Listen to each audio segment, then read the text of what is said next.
Well, hello everyone, and welcome to another episode of Your Health in Your Hands. I'm Dr. David Ajibade with the Brain and Body Foundation. Now, one of our goals with this whole teaching and this series, especially during this COVID-19 time, is to help you, the layperson, understand how to better take control of your health and avoid getting sick. But even if you do get sick, you should know what to do. And of course, you can't do anything without the help. Well, let me take that back.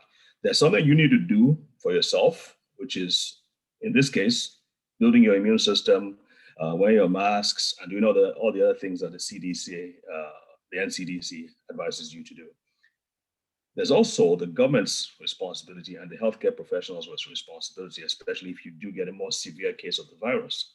And therefore, you need to know what questions to ask, and you need to know when to go to the doctor. You don't want to be a hero. You want to make sure that you seek medical attention as quickly as possible. And there are lots of ins and outs of those things, but it's really important, most important, that you know what to do and are fully equipped so that when you do get the virus, and remember I didn't say if, because pretty much everybody's going to get in contact with the virus. You just want to be one of the statistics that's in the winning side and not on the losing side. And so that's why we're doing all these episodes, to educate you, to inform you, to empower you. And I'm particularly happy about today because I have a very close and older friend who was actually my roommate in medical school and who eventually got into infectious diseases, and he's now based in the United States. So without further ado, I'm going to say welcome to the show, Dr. Ogunlesi. Thank you very much, Dr. Ajibade. It's Okay. a privilege of being on your show. We're glad you could make it. I know it hasn't been easy. You've been extremely busy, especially during this COVID-19 time.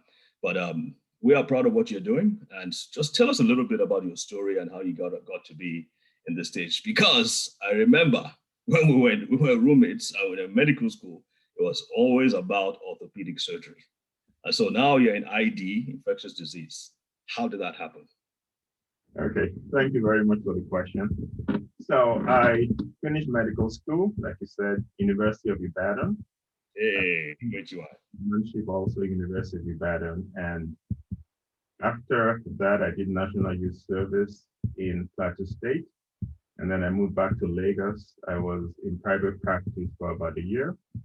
And there was an opening to go to National Orthopedic Hospital in Bobi, and I went there to study orthopedic surgery.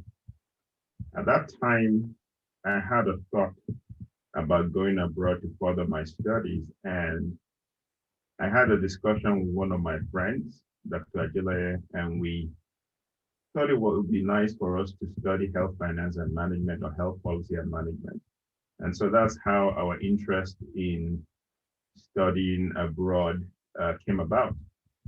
And so I applied to various colleges in the United States, and I got admission to Johns Hopkins, and I proceeded there to do a master's in health finance and management. So that sort of opened my eyes to other possibilities within the healthcare system. And so I took my licensing exams in the United States. And at that time, I made a decision that I wanted to do infectious diseases. And the reason is because, sorry? Yeah, okay, you're about to tell me why. So that's because I find it very, very interesting. I find it very, very fascinating. One of my favorite TV shows are the ones that involve investigating various things, whether it's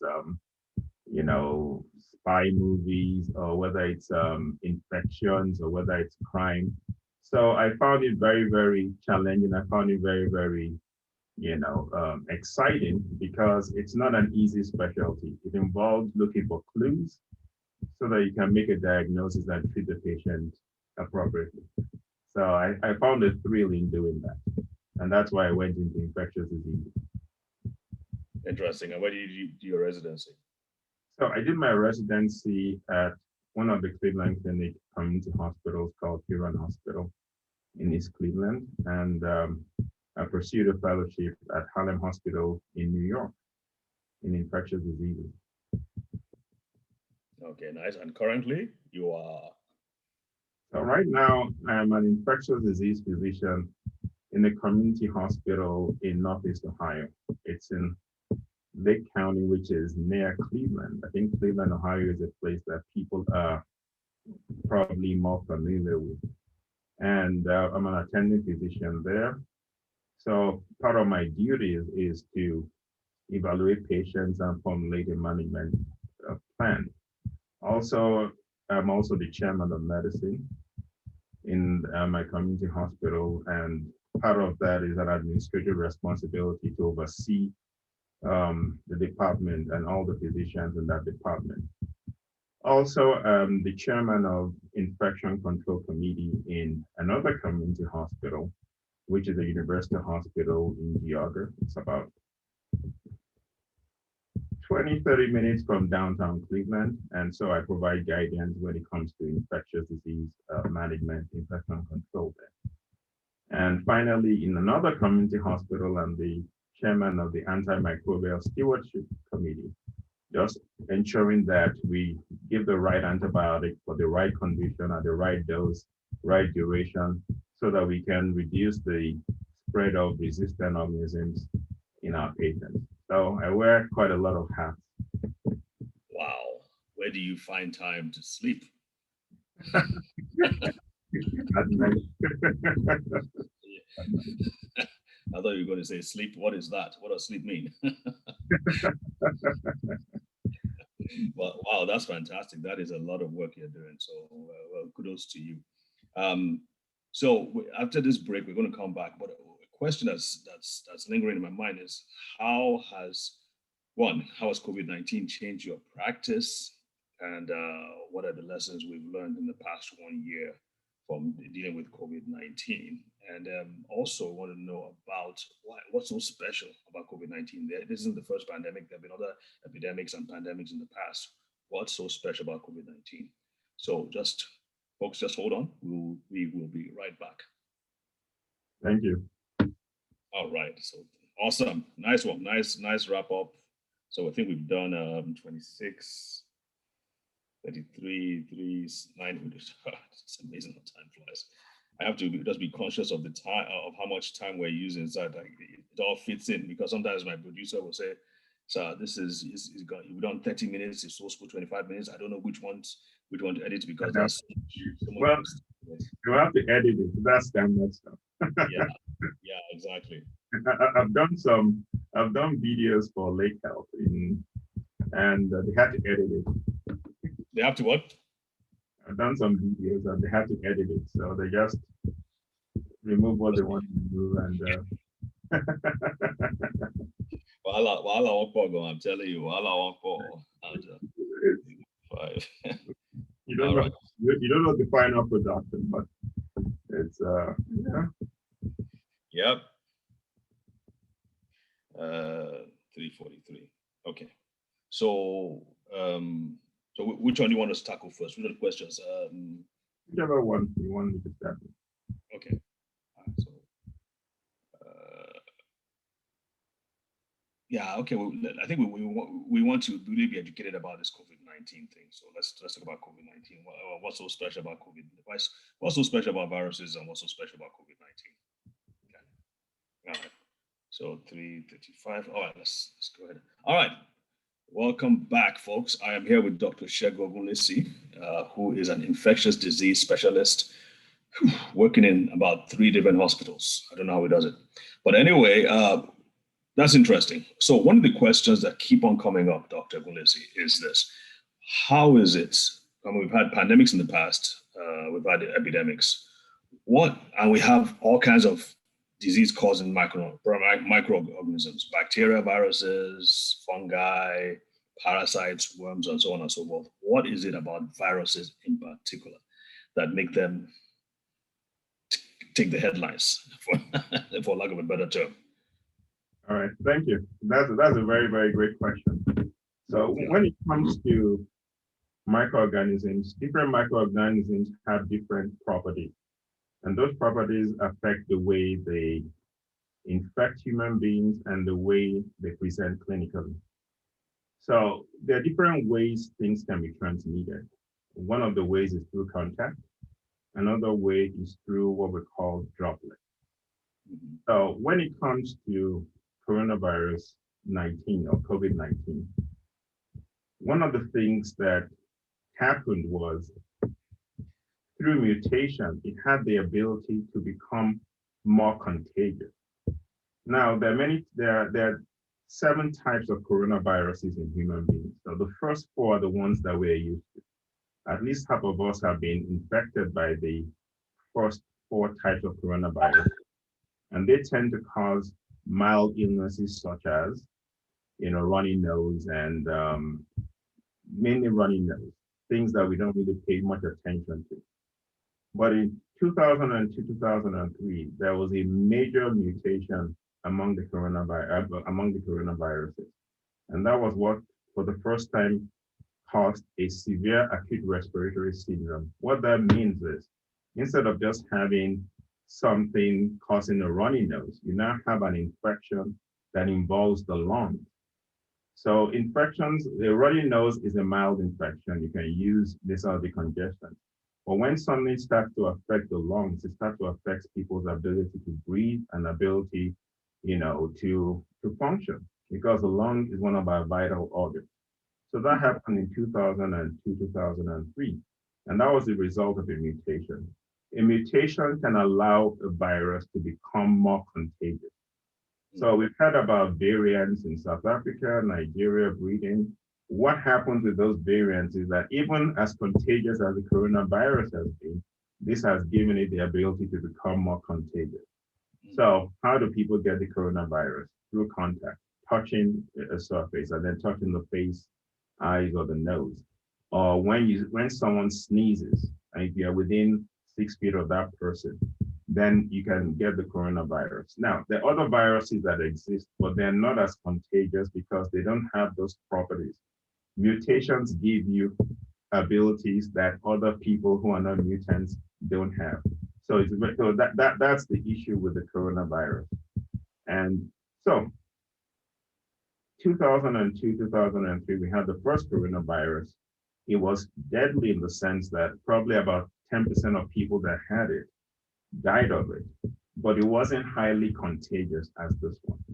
So what happened was it stayed mainly within the healthcare system and sort of fizzled out because of all the infection control practices and so on and so forth. Then in 2013, 2014, we had the 6th coronavirus, which moved from camels to humans. Saudi Arabia, Kenya are the countries that have that. And what happened was that also had a higher mortality rate, but it wasn't as contagious. Viruses tend to give up one. It's either you kill or you're contagious. The worst case scenario is when you are as contagious as you kill. So the coronavirus we're talking about, the mortality rate or the death rate is probably about maybe 0.5 to 1%. That's what we think. With time, we might find that it might be lower, it might be higher. But this virus has become more contagious. That is, the ability to spread from person to person. For you to have a pandemic, you must have an ability to spread from person to person that is beyond the other types of viruses. So what we found out in the United States is that this is the flu season. In my state of Ohio, we barely have 100 cases of the flu, but we're still having, at this time when things are getting better, we have up to 1,000 cases of the coronavirus in one day. Wow. So our masking and social distancing is making the flu almost non-existent, but it's not strong enough, or it doesn't go far enough to prevent the transmission of coronavirus from person to person. So the viruses have those abilities through mutation to transmit from person to person in a way that they wouldn't have without that mutation. So that's interesting.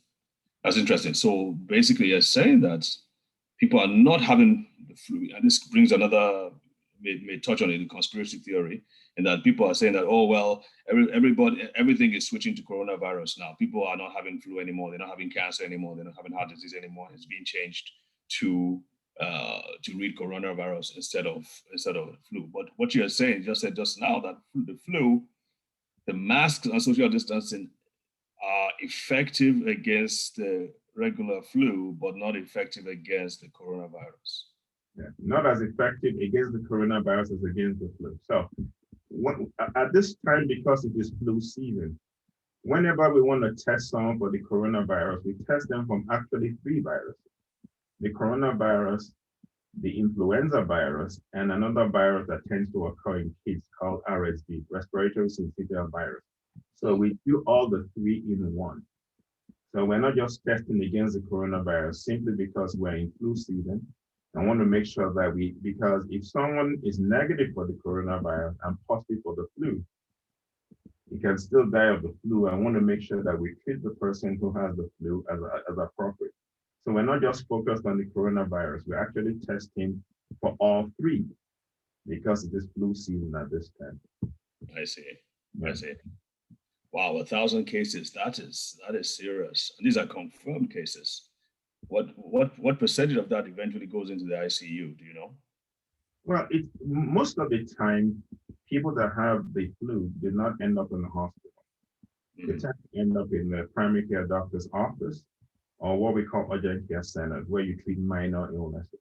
Because most of the time, the flu can be managed conservatively, that is by taking medications such as Tylenol, cough. Yeah, I'm not talking about the flu now. I'm talking about coronavirus. Okay. Is that what you're talking about? Yeah, so the coronavirus, the number of cases have dropped because the most difficult time was November and December, when you had up to 10,000 cases a day in the state of Ohio. Wow. So now it's dropped to about 1,000, and part of the reason why is because, well, we believe the reason why is because we're having more people getting the vaccines on a daily basis than we're diagnosing people with coronavirus. And some of the vaccines have reduced the ability to transmit the virus from person to person. And some of the vaccines have made if they get the virus, they tend not to be as sick as if they haven't got the vaccine. So the overall strategy, because there are two ways to deal with this kind of virus. One, let it go through the whole population. But then that's in the United States, you have about 350, 360 million people. At a 0.5% rate, you're talking about millions of people, over 1 million people. Now, that's one way to do it. But also the problem with that is we can't stomach that number of deaths. And number two is it overwhelms the hospital system. Some people that have coronavirus can stay more than a month in the hospital before they get better. So the other way to do that is, how do you get the population immune to the coronavirus without getting infected with it? And that's the reason why the vaccine is a strategy to get people immune, so that even if they get infected down the stretch, then they tend to have mild symptoms and they don't overwhelm the healthcare system. That makes sense. All right, we're going to take a quick break now, folks. Don't go away. 3:45. Awesome. Okay, good explanation, Shige. Good explanation. I like the way you're writing down the time. On commission, man. I know.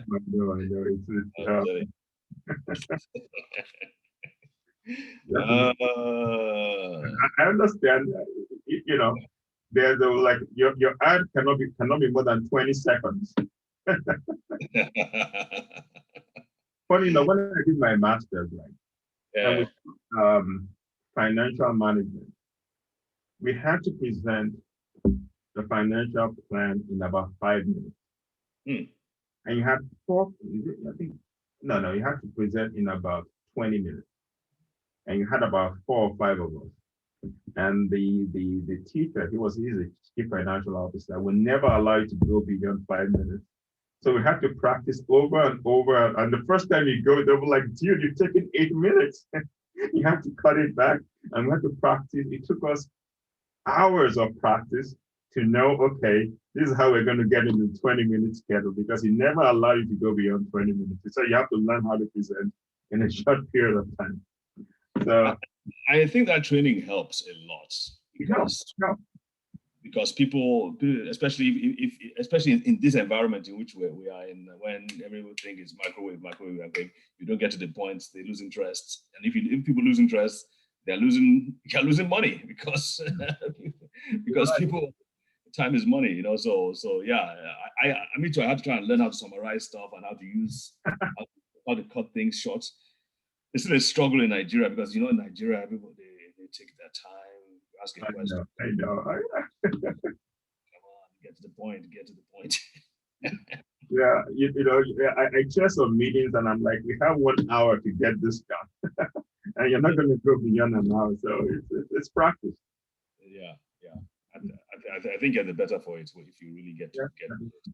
Yeah. Okay, so 35. We have about 6 minutes more. It's 7:47 now. So 6 plus 7 is what? That's 53. That's 353. Okay. So you want to talk about the vaccine issue?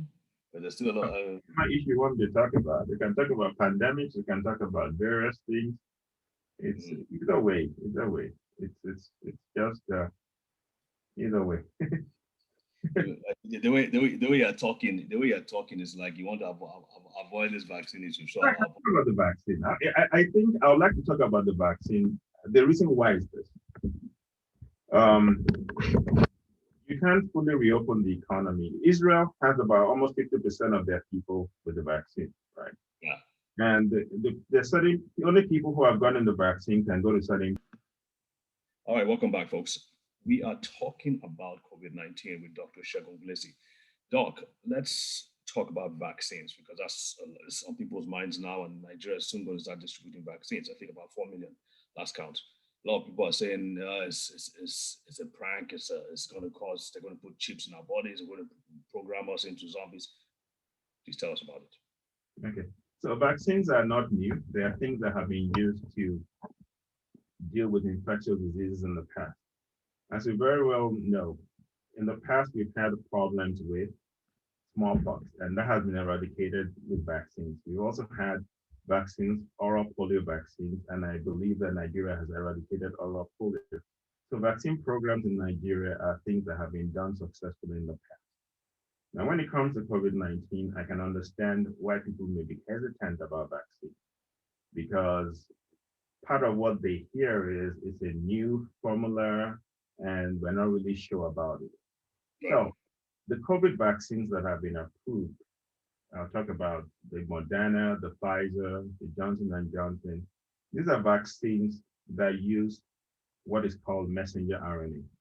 Messenger RNA is a molecule that is sent from the gene, the DNA, that codes for a specific kind of protein, codes for your eyes, codes for your skin, and so on and so forth. Now, messenger RNA technology is not new. It's something that has been worked on for probably over 30 years now. But it hasn't been deployed in the area of vaccine. And that's because the need hadn't arisen. They tried to use it for other things like sickle cell and cancer. So that technology is over 30 years old. The technology putting it in what they call nanoparticles, which is like a fat covering, is something that is not new also. This was finalized around 2014. So it's something that has been used in the past for various things, such as, like I mentioned, sickle cell and so on and so forth. But when the COVID-19 pandemic came, they thought we could use this when it comes to the virus. The purpose of the vaccine is to send a message to your body to produce something called the spike protein. When you look at the coronavirus, you see what appears to be spikes on the surface. And that spike protein is so important because that's what it uses to open up the cell and infect the cell. So when it comes into my arm, what it does is my arm's immune system will pick it up and swallow it up and process it. That mRNA is going to last for a few minutes. But before those few minutes pass, it sends a message to my body, produce a particular kind of protein called the spike protein. When that protein is produced, my immune system will say, this is new, and produces an antibody, which is an immune response to that, and that gives protection up to 94, 95% against the COVID against the COVID vaccine. For how long? So For how long? How long the is reason that? how long that is because the studies were done middle to late last year. So until we test people this year, we can't really give a definite answer. But we've Okay. got very, very good results. The side effects are minimal for most people. Some people may have some adverse effects, but from my experience talking to my colleagues, my siblings who have gotten the vaccine, within 48 hours, those symptoms resolve. So it's a vaccine that has been very, very well tolerated. Two of my siblings have gotten it. My mom has gotten one dose of the vaccine. So I'm very, very comfortable with the vaccine. Okay. Okay. Well, thank you for laying our fears. As we always say, people should ask questions. They should investigate for themselves, and you should be ask questions. Basically, just people are always saying, "Oh, that's absolute. There's going to cause all kinds of problems here and there." But in the final analysis, you do need to ask questions and be convinced for yourself. So thank you, Dr. Ogunlesi. I think our time is up. Do you have any final questions and tips for our people in Nigeria? Well, what I'd like to say is that Nigeria is a great country, it has great people. The COVID vaccine cannot take us down. Let's work together to deal with the vaccine, to deal with the virus. Less mask, less social distance, and let's consider getting the vaccine so that we can get our economy back on track and our people safe. Thank you very much. Thank you, sir. We appreciate it. Well said, Doc. And folks, also remember, you need to strengthen your immune system. Vitamin D, vitamin C, and of course, zinc. These are safe things that can be used to boost your immune system, in addition to everything else that is out there that is available for you, as Dr. Ogunlesi has said. Till then, remember to stay safe, stay strong, and you can watch our videos on our website and on NTA's website. So see you next week. God bless.